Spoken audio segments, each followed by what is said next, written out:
ini dari kelompok 5 ini memperlihatkan sejarah Museum Bank Indonesia. Museum Bank Indonesia didirikan pada tanggal 21 Juli tahun 2009 oleh Dewan Gubernur Bank Indonesia dengan tujuan untuk melestarikan gedung bersejarah milik Bank Indonesia di Kota Tua Jakarta, sekaligus memperkenalkan peran Bank Indonesia dalam sejarah bangsa Indonesia. Jadi sekarang kita ada di dapur senilai emas untuk spesies.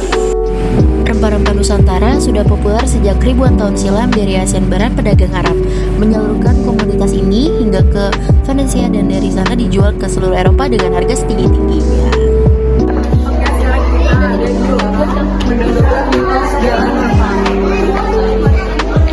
Pada ruang peralihan Museum Bank Indonesia ditampilkan beberapa pelaut tersohor yang tercatat dalam sejarah tentang pelayarannya ke Nusantara. Yang pertama adalah Pelaut Kondang Marco Polo, pelaut asal Italia. Pelaut berikutnya adalah Laksamana Cheng Ho dari Cina. Kemudian ada Juan Sebastian Elcano dari Spanyol. Selanjutnya ada Afonso de Albuquerque dari Portugis. Sosok terakhir adalah Cornelis de Houtman, pelaut asal Belanda. Oke, selanjutnya kita berada di lorong jalan panjang menuju Merdeka. Pameran ini dimulai dari menyoroti masa penjajahan Belanda di Hindia Belanda. Bank-bank seperti The Javas Bank berperan penting dalam sistem keuangan kolonial, mengendalikan perekonomian dan keuangan koloni. Sekarang kita berada di masa Hindia Belanda, di mana ada pakaian yang dipakai pada masa Hindia Belanda. Salah satunya yaitu yang pertama ada pakaian Belanda. Dan di samping kita ada pakaian dari Jepang dan selanjutnya ada pakaian dari Indonesia. Museum Bank Indonesia memiliki koleksi uang kuno dari masa Hindia Belanda yang merupakan bukti fisik dari kehadiran The Javas Bank dan sistem keuangan kolonial pada waktu itu. Koleksi ini mencakup mata uang, sertifikat bank, dan dokumen keuangan lainnya yang memperlihatkan sejarah monetarisasi Hindia Belanda. Berikut beberapa fakta unik tentang Museum Bank Indonesia. Yang pertama, Museum Bank Indonesia terletak di gedung The Javas Bank yang dibangun pada tahun 1828. Gedung ini merupakan salah satu bangunan bersejarah di Jakarta yang masih terawat dengan baik.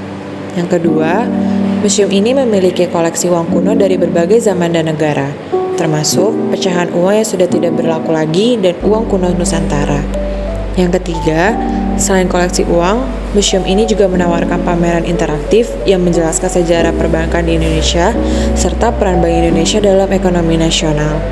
Yang keempat, pengunjung dapat belajar tentang konsep dasar ekonomi, kebijakan moneter, dan peran bank sentral dalam menjaga stabilitas ekonomi melalui berbagai display dan media edukatif. Yang kelima, museum ini sering mengadakan aktivitas, workshop, dan tour edukatif untuk memperluas pemahaman pengunjung tentang sistem perbankan dan ekonomi.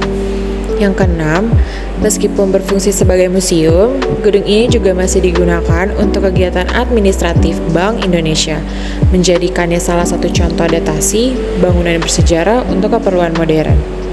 Museum Bank Indonesia tidak hanya menawarkan wawasan tentang sejarah perbankan, tetapi juga menyuguhkan pengalaman edukatif yang menarik bagi pengunjung dan berbagai latar belakang. Terima kasih telah menemani kami menjelajahi Museum Bank Indonesia. Dari koleksi uang kuno hingga pameran interaktif yang menghidupkan sejarah perbankan Indonesia, pengalaman ini sungguh menarik. Jangan lupa kunjungi museum ini untuk mendapatkan wawasan lebih dalam tentang ekonomi dan peran Bank Indonesia. Sampai jumpa di petualangan berikutnya. Tetap eksplorasi, Tetap belajar.